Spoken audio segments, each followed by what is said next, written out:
A thumbnail sketch of Samuel Rutherford Crockett might go thus.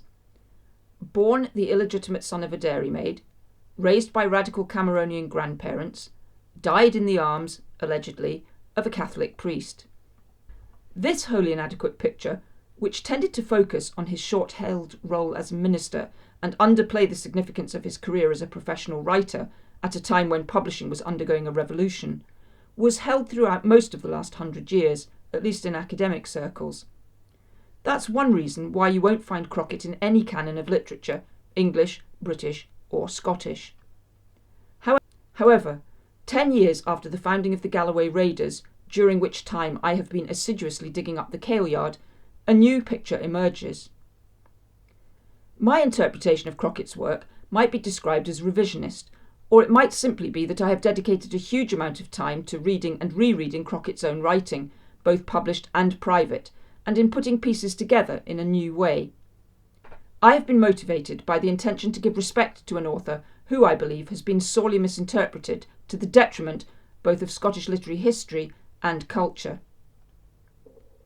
There's a wealth of untapped information and scholarship surrounding Crockett's work, and these anniversary talks, while giving more depth than has hitherto been accorded to Crockett's life and works, are still but a drop in the ocean.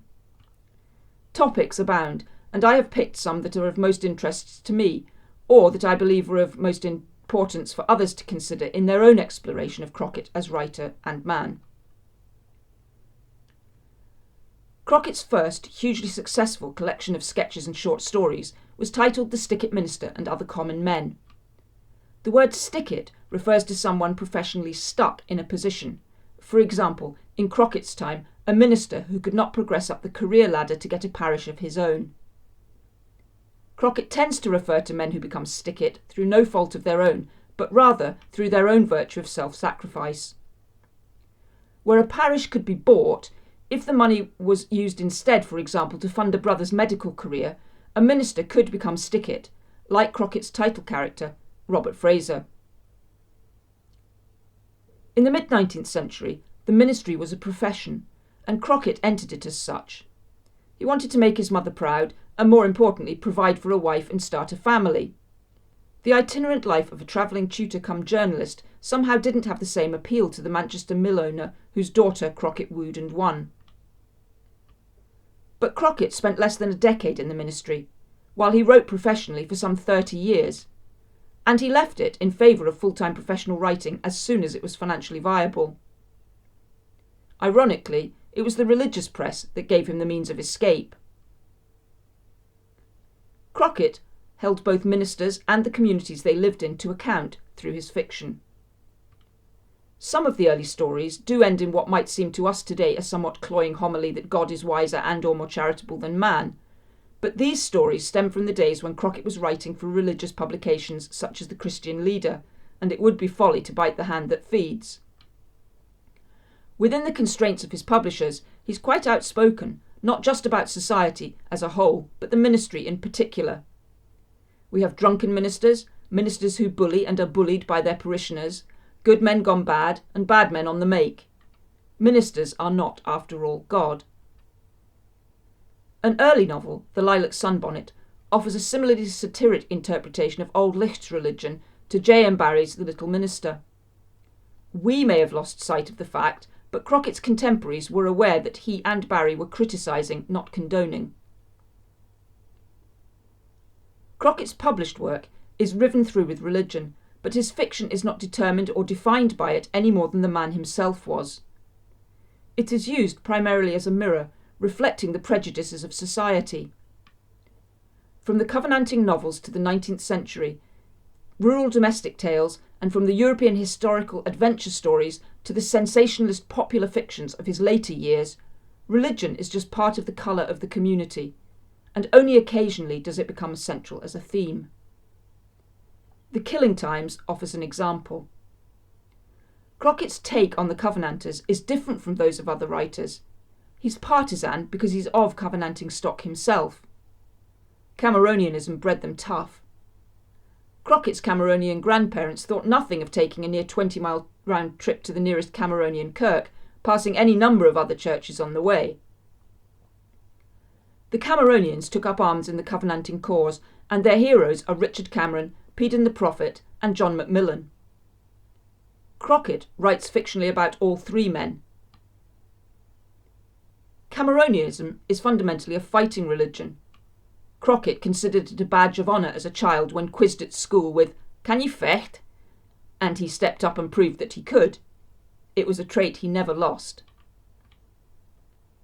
Crockett's native Galloway is steeped in Covenanting history.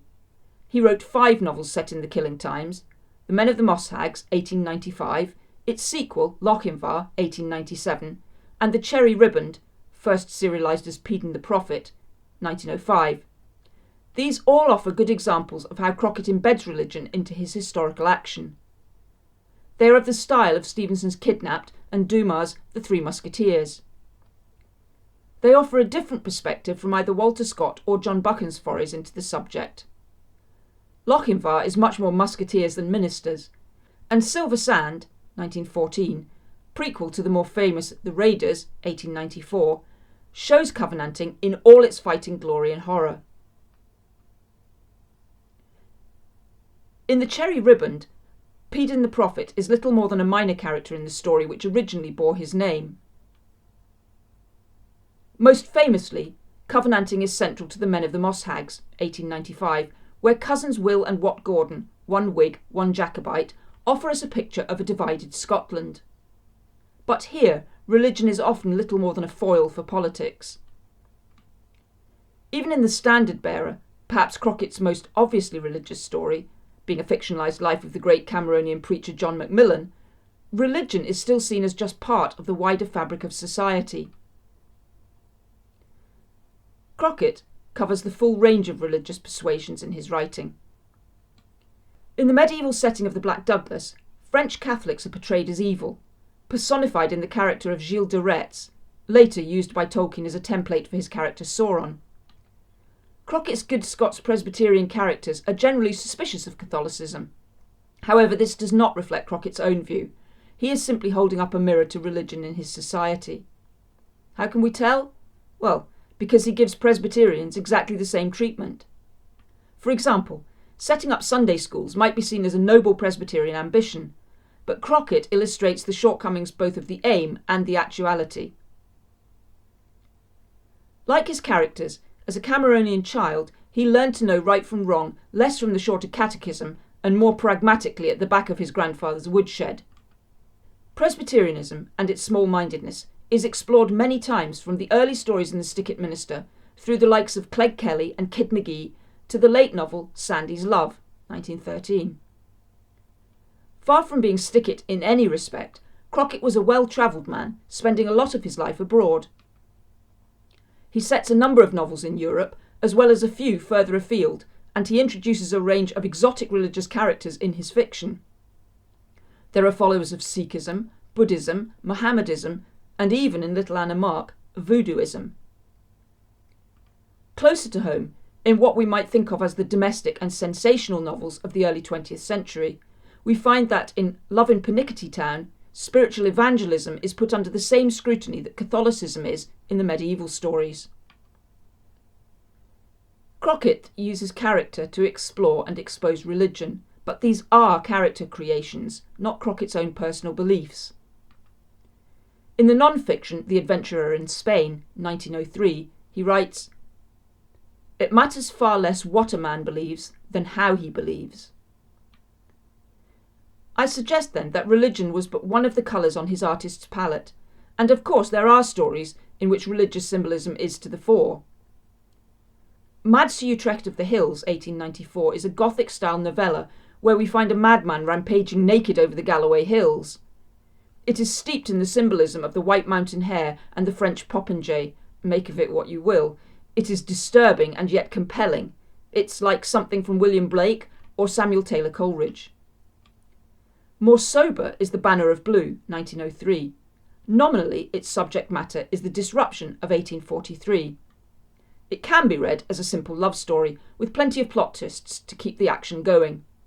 But more importantly, it can be read as an analogy for the state of Scotland in the mid-19th century.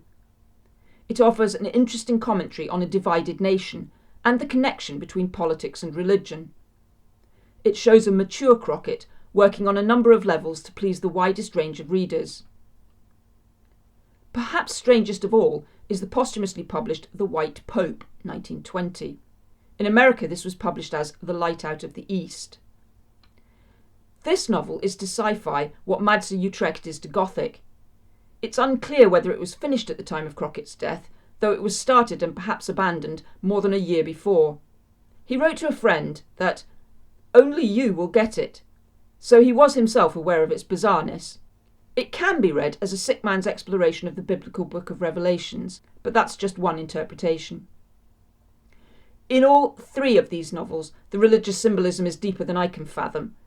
I encourage you to read them for yourself and see what you make of them.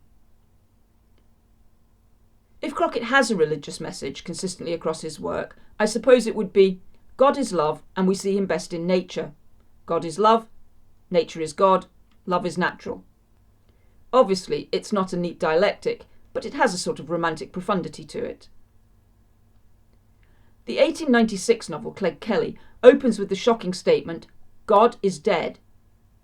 Middle-class do-gooders, and especially the purveyors of religious tracts, are subject throughout the novel to Clegg and Crockett's Scots humour. In the 1907 novel Vida, Iron Laird of Kirktown, Crockett is as damning of Calvinism as he is of capitalism. Creating an elder called Hector McKill, as he did in the short story In the Matter of Incubus from 1894, which morphed into the later novel Vida, is surely Dickensian enough a sign. Had Crockett stayed in the Kirk and written out his frustrations at the hypocrisy he found, he might indeed have been a Stickit minister. But he jumped ship at the first opportunity and supported himself through his pen for the rest of his life. Crockett was born of Cameronian stock, and sometimes I like to think of him as the last of the Cameronians, in that throughout his fictional writing he proudly carries the traits of that fighting religion. His causes are to expose the hypocrisy of hierarchy, and to show that man's chief end is not the shorter catechism, but an appreciation of value of community and an acceptance of man's place in nature. In exploitation of his talents, Crockett started with an advantage. A native of rural Galloway with a love for and keen observation of the natural world around him, unlike, perhaps unique among other writers of his time, he was truly of the rural working class. And despite becoming the epitome of a successful Edwardian, he never forgot his roots in his life or in his fiction. Crockett is, above all, an honest writer. He knows the difference between a lie and a lee, as he explains in Kit Kennedy. In his introduction to H.M.B. Reed's book, he writes, "I have been most successful when I've lead of Liege." For me, more significantly, Crockett also illustrates that the late 19th century was not a dark ages of Scottish fiction, but rather the last dying throes of a particular line of romanticism, one which places community before capital. Like the characters he writes about, Crockett was not on the winning side of history, but with the clarity of hindsight, I suggest it is about time to free Crockett from the confines of Stickit Minister and set him in context among the greats of Scottish literary history, if not of Scots literature.